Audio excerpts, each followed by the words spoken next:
Good morning, everybody. Early morning crypto talk time.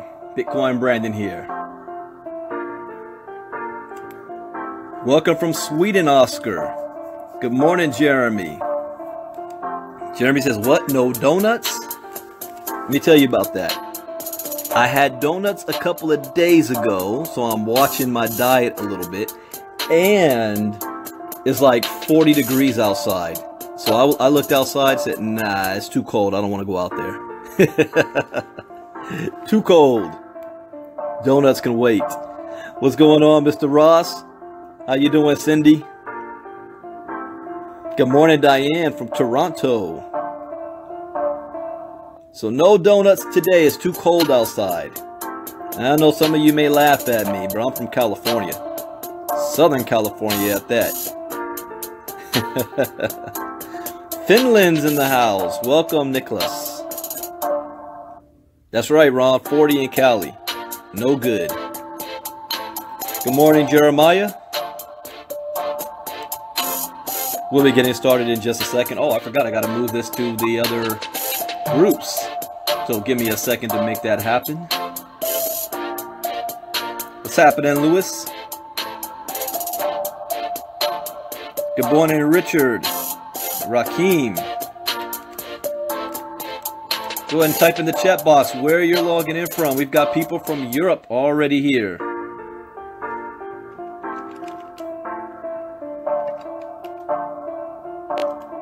Nice cold day here in California. And it was raining last night too. Good morning, Jay. Martin from Belgium. What's up with all the... We got a whole bunch of Europeans. I tell you what. I haven't even talked to Jeremy about this yet. But guess what? I will be in London in April for a week. And by that time, you will know a whole lot more about what it is that we're doing. And I might just have a special event in London. So if you guys, anybody in Europe wants to come out and see what's taking place, I'm going to have to put some thought to that. What's going on, Ray? What's going on, Jay? Marcus from Texas, listening at your real job, huh? Jason from Colombia. Boderick from Florida. Richard from Puyallup, Wisconsin or Washington? I think that's Washington.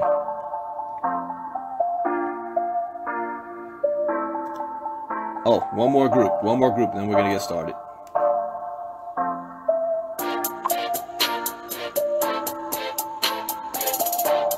Rudy from San Diego. Yeah, I'll be in Europe twice this year that I already know of. Already planned down.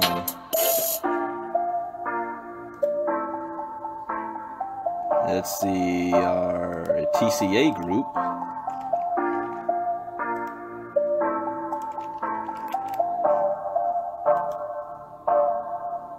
What's up, Luis? What's up, Juan? All right, let's go ahead and get things kicked off here. We are going to start off. I didn't do a late night crypto talk last night. I was spending time with the family. So there's a lot of information to cover today. Let's see here. Yeah, I see Jairus is running his mouth right now. Hey, Jeremy, you tell Jairus that I picked up last night this top-notch microphone. It is freaking awesome. I didn't realize how expensive it was. But yeah, it's gonna be top-notch. All right, that's yeah, we covered which hardware wallet to use yesterday. The Winklevoss twins. Yeah, I'll cover this just for a quick second because they are the first documented billionaires. Documented billionaires from Bitcoin. Let me put a link to this in the chat box. Hey, Jeremy, tell Jairus to stop running his mouth and hop on so he can learn something too.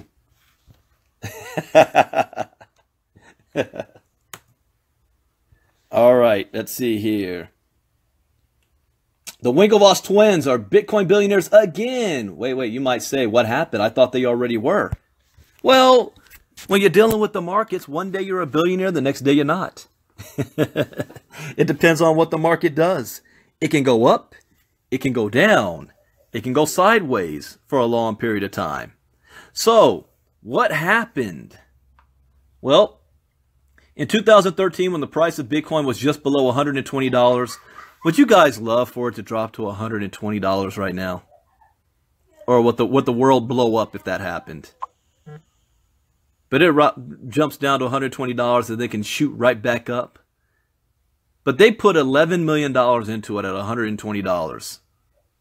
They got 100,000 Bitcoins.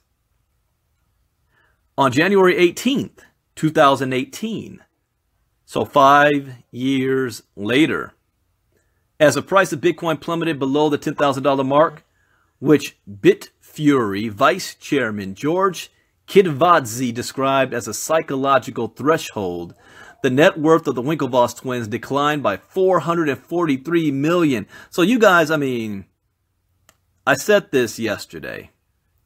It's not what happens to you that's important. It's how you respond to what happens to you that makes all the difference in the world. Some of you, well, let me not say some of you, all of us experienced The Empire Strikes Back in 2018, and we're only 20 days in. It's been a rough 20 days in the crypto space. There is not one single person that I know, not one, that has not lost something in the last 20 days. Now, some people it might be $100. Some people it might be $5,000. Some people it might be millions. For these twins, it was $443 million they lost.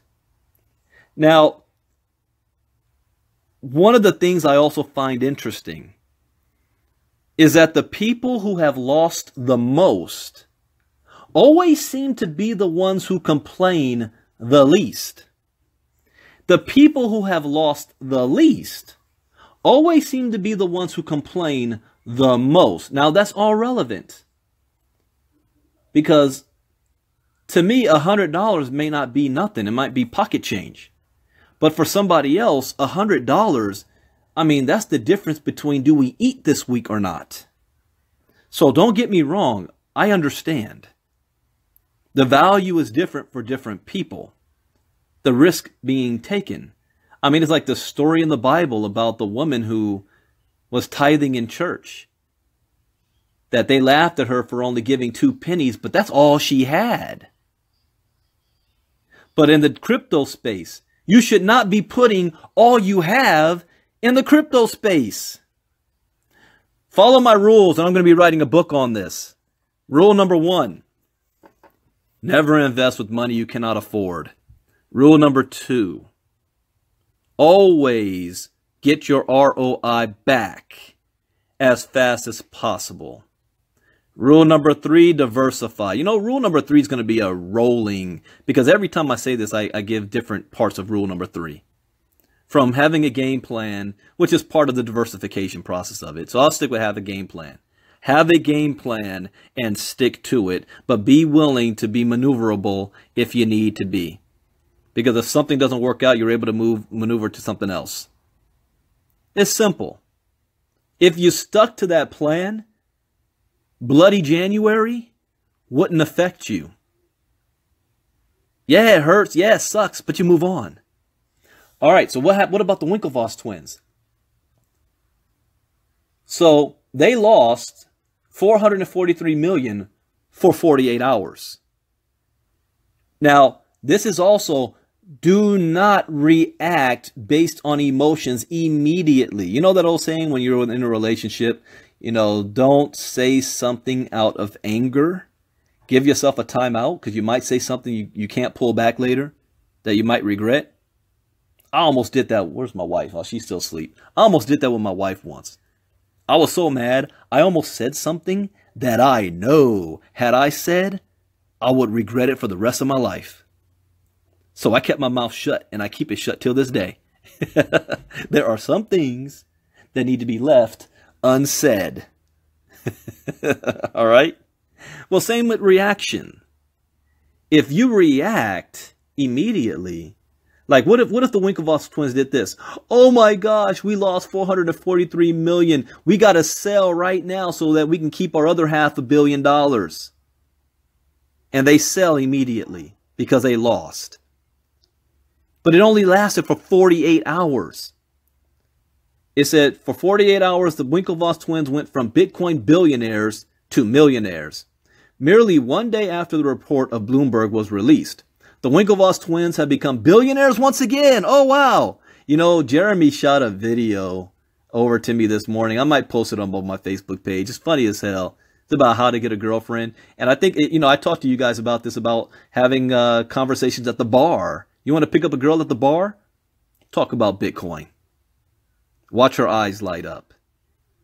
But it talked about how he had a Bitcoin, right? She was all up on him. And the news came out, Bitcoin dropped to 15 cents. It was worthless. She ran off. He threw the Bitcoin down. Somebody else picked it up. Oh, wow, Bitcoin just grew up to $50,000 per coin. That's how the market is. Sometimes you just need to pause and do nothing. That's what I did this week. This was bloody week. I paused and did nothing. Well, there is something I did do, meaning moving forward on our other plans. But I didn't do anything drastic or rash. So, here's what they did. Merely on the report of Bloomberg's release, they became billionaires once again as the price of Bitcoin recovered from $9,300 to $11,600. What is the price as of right now? Let's see. The price as of right now, earlier was $12,700.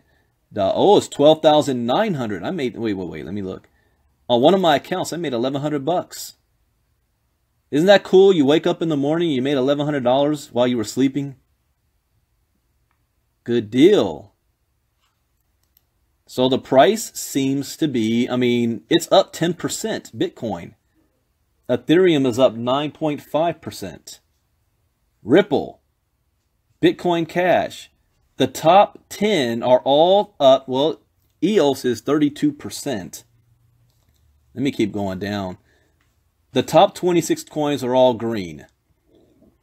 In fact, out of the top 100, probably maybe 10 are in the red. So right now it's on a rebound, which is another article I'm gonna jump into about the Bitcoin and altcoins will rise again. But let me finish with this one with the Winklevoss twins. So the valuation of the entire cryptocurrency market surged by 140 billion over the last 24 hours. 140 billion in 24 hours. From 430 billion to 570 billion. In early December, the Winklevoss twins reaffirmed that even though Bitcoin has made them billionaires within a 4-year period, they still expect the value of Bitcoin to appreciate by at least tenfold. See, the Winklevoss twins are positioning themselves to be one of the richest men in the world. Period. You remember their names.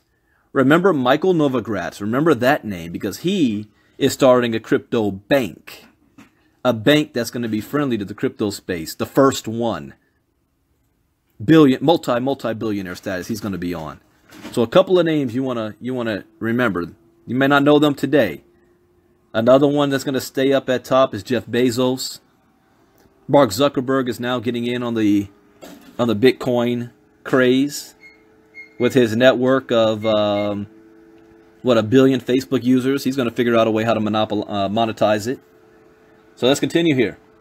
In early December, the Winklevoss twins reaffirmed that, it's going to go up tenfold. During an interview, Cameron Winklevoss stated that as major financial institutions continue to build infrastructure around Bitcoin, a rapidly increasing number of investors will begin to acknowledge and adopt Bitcoin as digital gold and robust digital currency.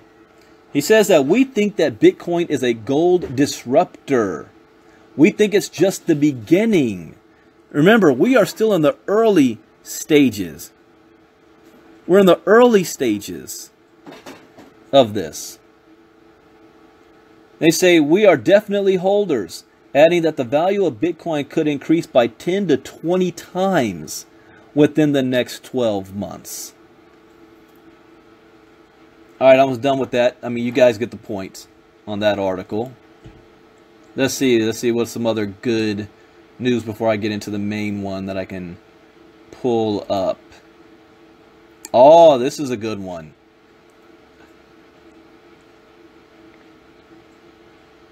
This is about commissions that the banks earn from crypto accounts. And this is interesting. This is ultimately why, even though the banks are hating on Bitcoin and trying to disrupt it and stop it and ban it, ultimately they're going to grab a hold of it. Because at the end of the day, money talks.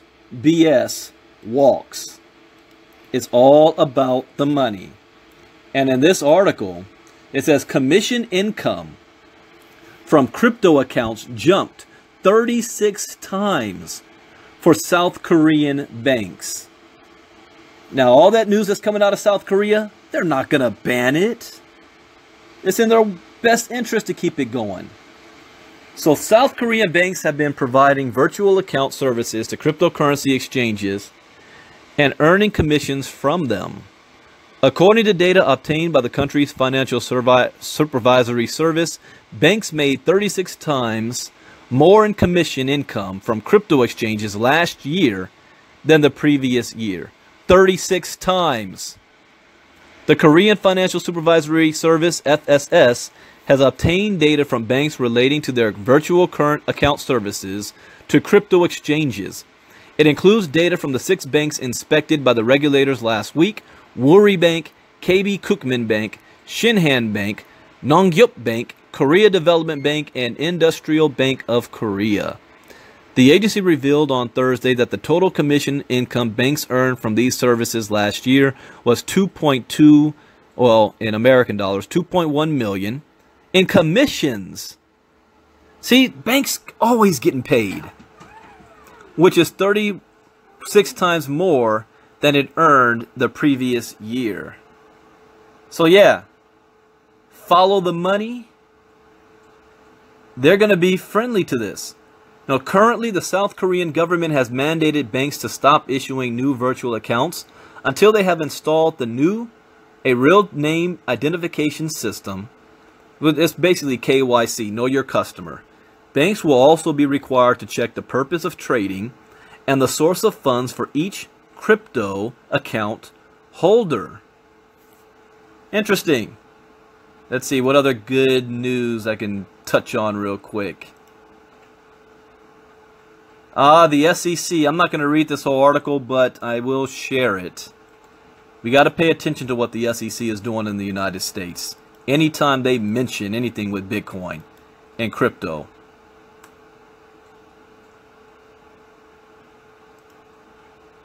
This was 19 hours ago. A letter from the SEC reveals outlook not good for US-based Bitcoin ETFs.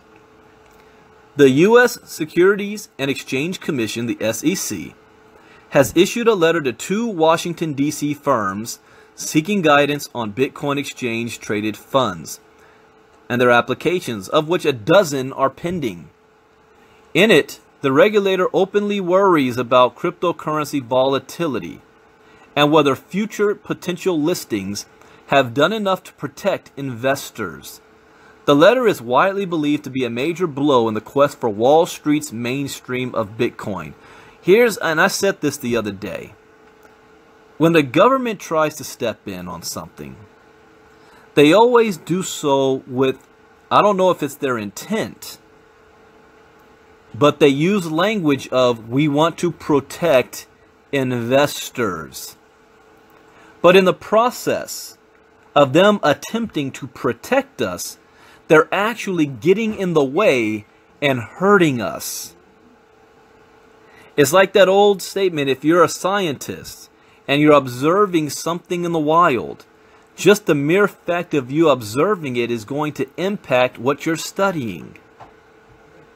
It was like that woman that lived in Africa for years to study the gorillas. By default, she ended up changing their habits, because while she was observing them, they were observing her. It's like the Star Trek Prime Directive. You don't engage in pre-warp technology civilizations because you can change their course of history. And we have seen this time and time again. The government stepping in and they screwed it up. They end up hurting. Here's an example, for example. The government is trying to save a few investors that may feel they might have gotten robbed because they didn't make any money. In the process, they end up screwing every single investor because they ended up getting something shut down that there was absolutely nothing wrong with. Who are you hurting here and who are you saving? That's why I have a problem with sometimes the SEC and Big Brother wanting to step in on something that's not broken, trying to fix something that's not broken.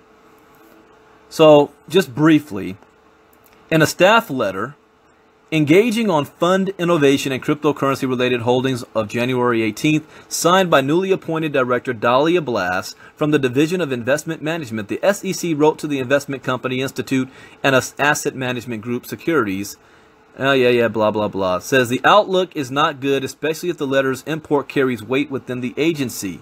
The letter is clearly written for an audience beyond its two addresses. It begins with SEC history and mission statements, outlining its jurisdiction. It also offers up Sacherian lines before dealing a deadly sentence. The SEC stands ready to engage in dialogue with sponsors regarding the potential development of these funds. Let me stop right there because in case you guys don't understand. The stuff they're talking about right now is above our pay grade. They're not talking about basic Bitcoin stuff. They're talking about ETFs. They're talking about what the CME, the NASDAQ, the CBOE, what their futures trading. This is for the big boys that put bets on the future and on the losses. This is not the average everyday person, okay? Understand what this point is, but almost with the trickle-down effect, it affects us as well. It says, we believe, however, that there are a number of significant investor protection issues that need to be examined before sponsors begin offering these funds to retail investors. Okay, that's your point. Let me scroll back. Ah, she's pretty cute. What's her name? Dahlia Blass. Come on, Dahlia, get with the program. Let me go down. They asked... All right, she says, what policies would a fund implement to identify and determine eligibility and acceptability for newly created cryptocurrencies offered by promoters? How might a fund account for those holdings if the fund chooses to claim such cryptocurrencies? That's a valid question. Let's see. Issues of liquidity, custody, arbitrage, manipulation, and other risks and more seem designed to place the ball squarely in the financial community's court and away from press criticism the agency is dragging its feet or is in some way stifling innovation. Nah, didn't I say that? The federal government is stifling innovation, so I'm glad you are recognizing that you don't want to be in the way of that.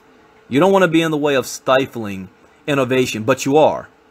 Because your rules and regulations is causing legitimate entities that are not American-based to say, we're not going to do business in America. We don't need America. We don't want to be bothered with America. How is that good for us? How is that good for our country?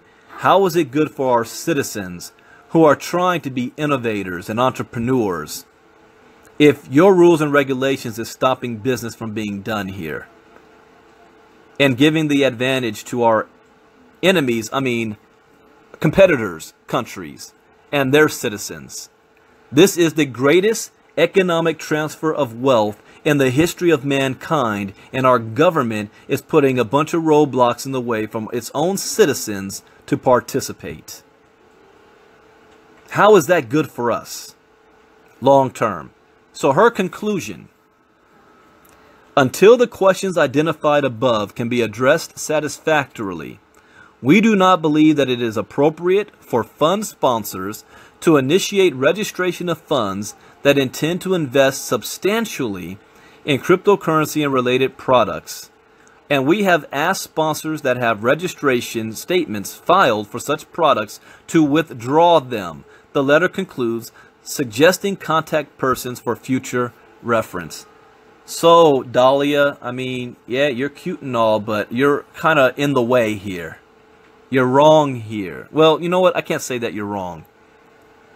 I say you're doing your job, but you are doing it from the aspect of cryptocurrency being the enemy, as opposed to looking at it the way Canada is, the way Japan is, as how can we make this be beneficial for us and its citizens, instead of looking at it as we need to protect our citizens from. You see the difference there? It's like there's the glass half full or half empty. The SEC could easily change course and say, you know what? We do believe it needs to be regulated, and we want to do so for the benefit, because we feel that this is a beneficial technology. Instead, they're doing it as we want to protect against what we deem to be something that is evil. You see the difference there? All right, let's get to some of the main topics here. Bitcoin will rise again. Why did I say that like I'm a Southerner? The South shall rise again. Bitcoin will rise again, and so will most altcoins, says BitPay. Well, we're watching it live right now. Just look at the market cap, coinmarketcap.com. And you see it rising. And that can change within the next couple hours. You know, you never know. All right, let's cover. The Bitcoin will rise again. I'll put the link in the chat box so you can read along or just sit back and listen. Let me get something to drink real quick. All right. Sunny Singh, CCO, Chief Commercial Officer at Bitcoin service provider BitPay, has assured investors that Bitcoin's market will value shoot up again and again.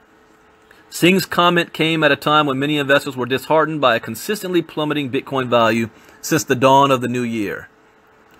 Following a wild run spanning over most of the second half of 2017, the highest valued cryptocurrency in the world has hit new lows one after another this year. But that hasn't stopped seeing the proverbial glass as half full. In a recent interview with Bloomberg, the BitPay CCO went as far as saying that the high volatility of Bitcoin and other virtual currencies that most investors are wary of is actually exciting.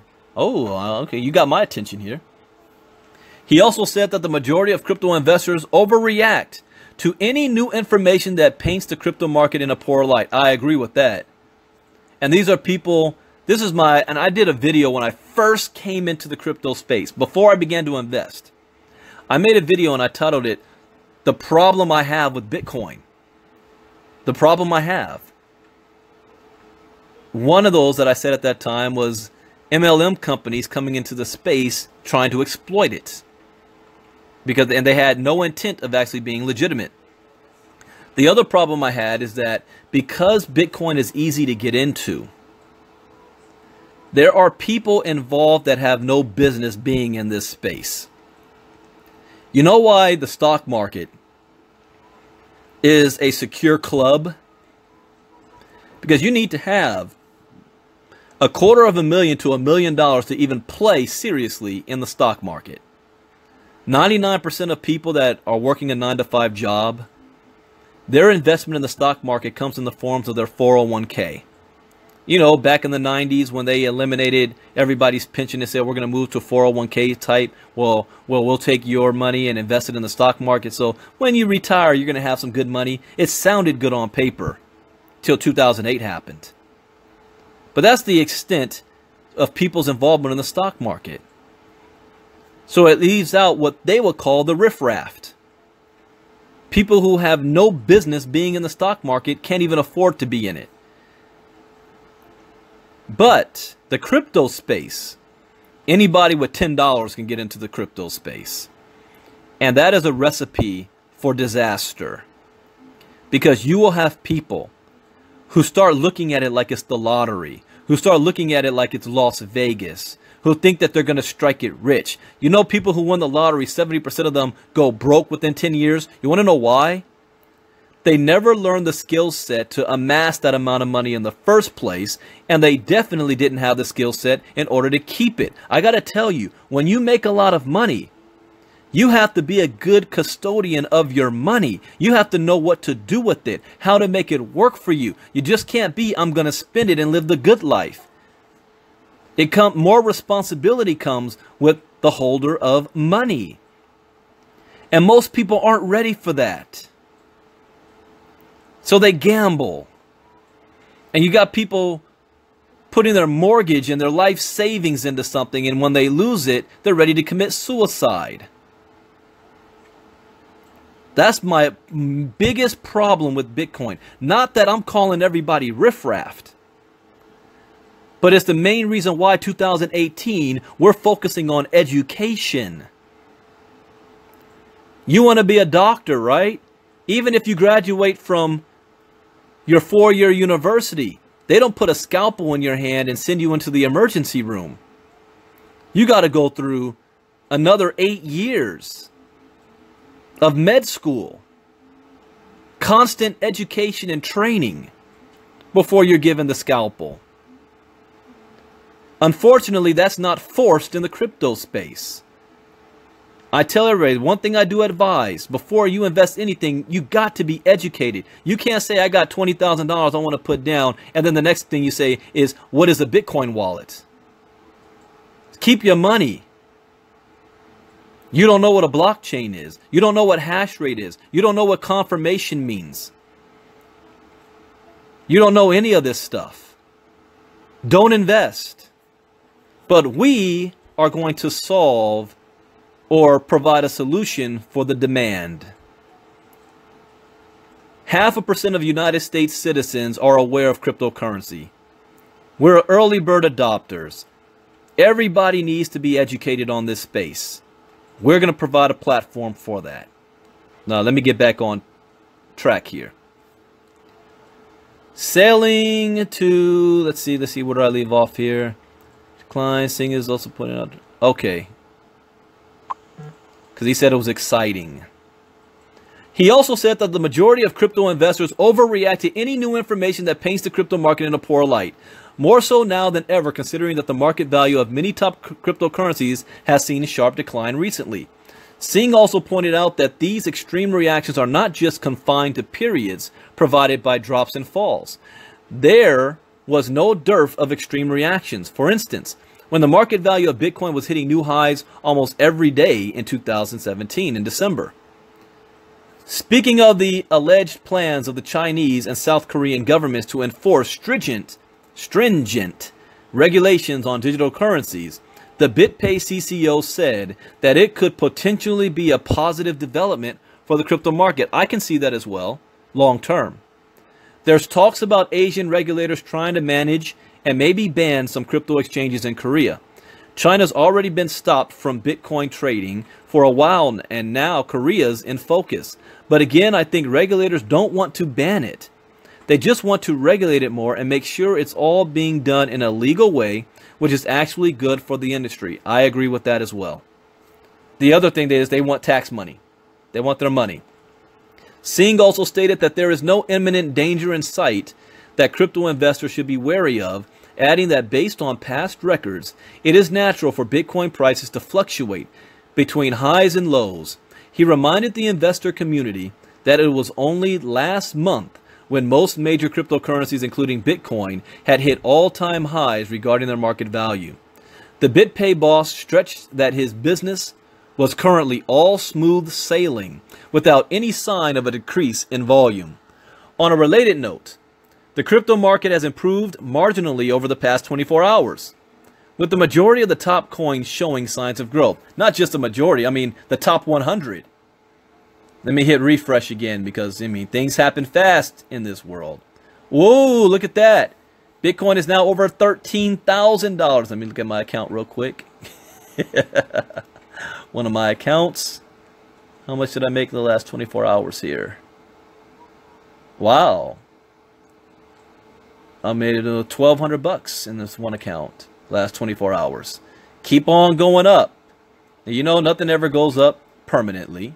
Or it stays up. It goes up and downs. But it's always a market correction. That's why you never overreact. Ethereum?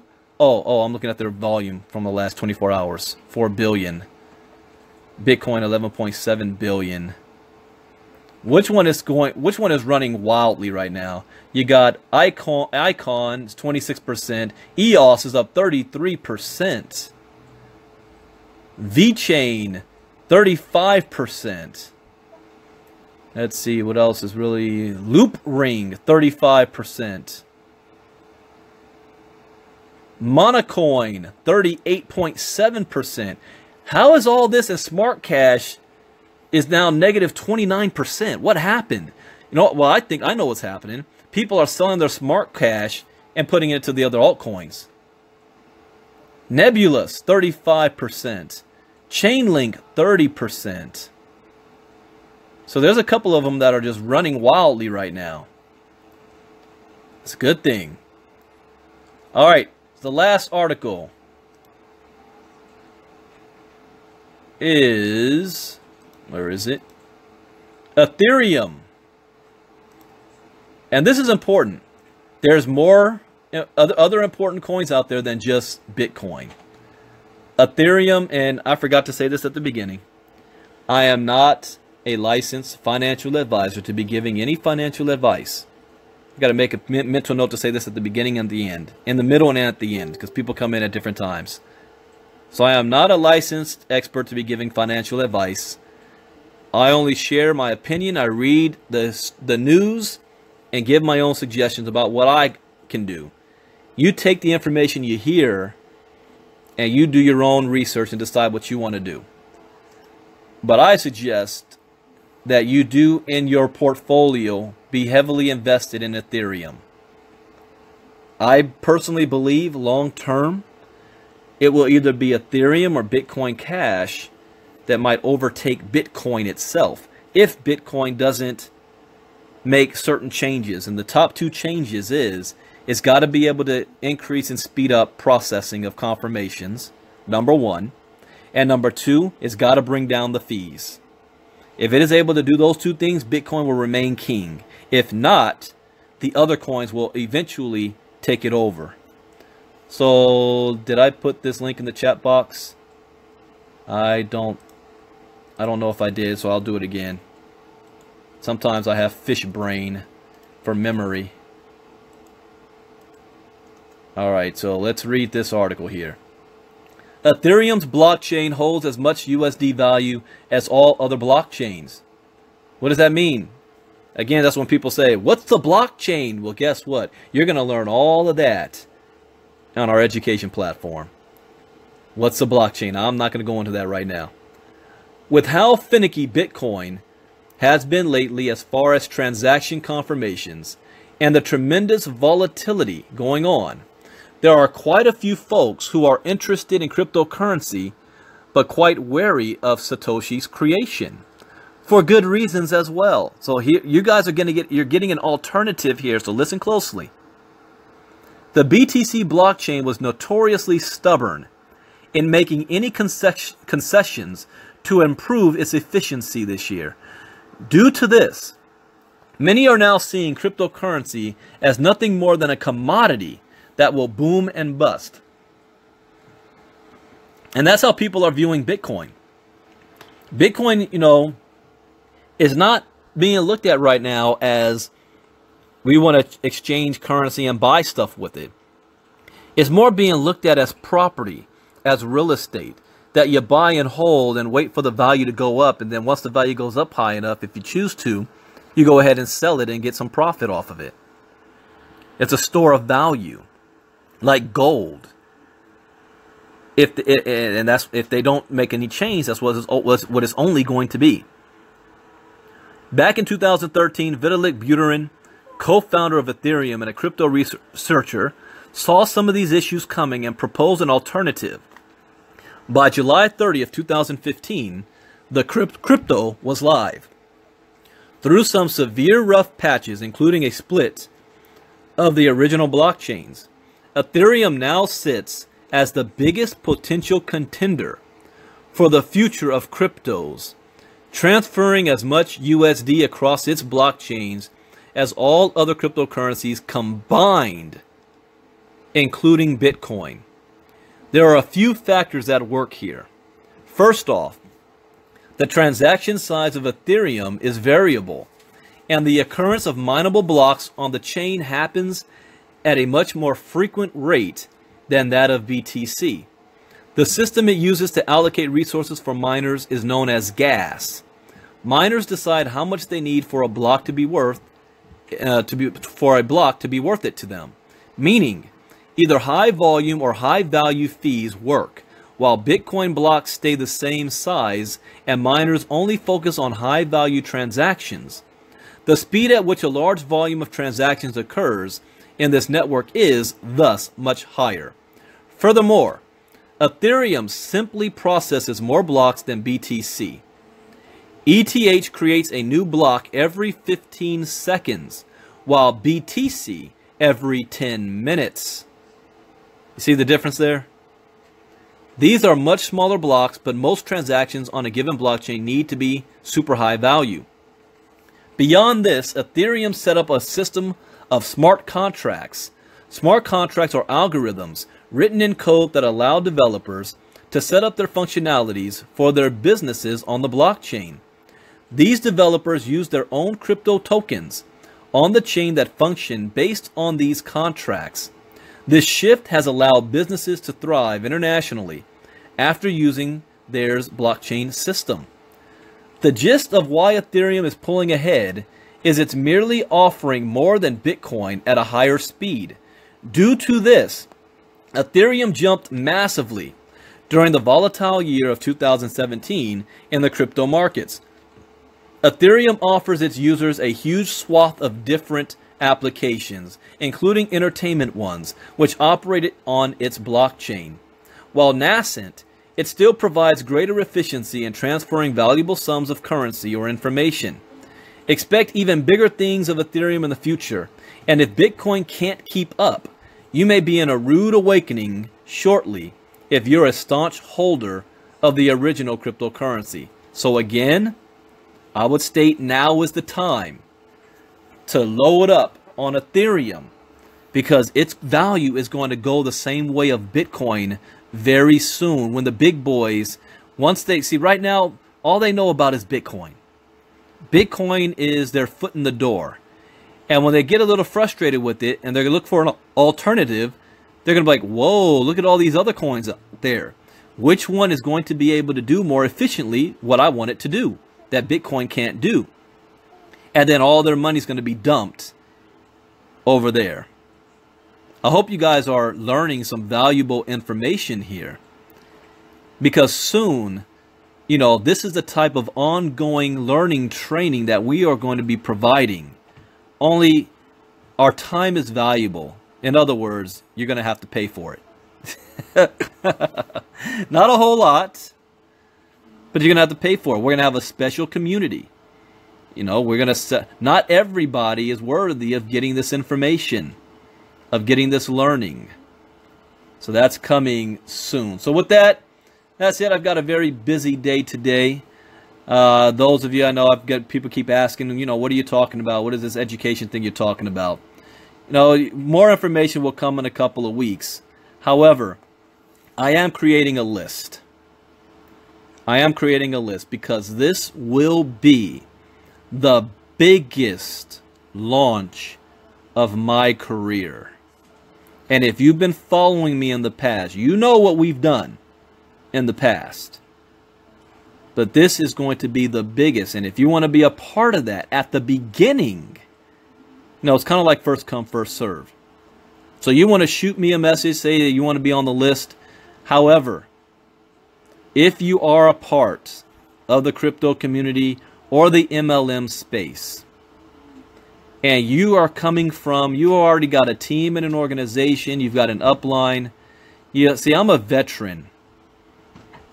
And I know what it feels like when a new company gets started and you end up losing your entire downline because they jump ship and run. That is not what we are about. We are not about raiding somebody else's downline or their company. What we will do is extend an invitation to those leaders first to decide to get on board. If they decline, then their members have every right to do what they want to do. So people have asked, Brandon, why are you making a list instead of, you know how to create funnels, you know how to create a website, and everybody just sign into your list? Because I don't want all of you on my list. You're not all my people. You have great leaders above you and other businesses and organizations. They worked hard for their downlines. I want them to keep it. So go to them first and ask if they are involved in what we're doing. If not, then you can come to me. We keep it 100 here. I'm not a hype guy. I'm not a scammer. I'm not one of those blowing smoke up your you-know-what. I have integrity. So I'm writing down the list. And here's what's going to happen next for those of you that's on the list that I wrote down. I'm going to make a video. There's going to be no link on the video. But it's going to give instructions. It's going to give you a little bit more detail about what it is that we're doing. And I'm going to tell you once again, go back to your sponsor, your upline, and whatever it is that you're doing, and ask them if they're involved. After that, I will create my funnel and have everybody on the list that way so that I can communicate to everybody in just one click of a button. But we're not there yet. So with that, I hope you guys have a great day. Depending on the news, we will do late night crypto talk tonight. The way the markets are jumping right now, I'm sure there'll be some news to report on tonight. So with that, God bless. You guys have a great, fantastic day. The market's over $13,000. Keep on rising. Keep on going. Take care, everybody. Bitcoin Brandon out. Bye-bye.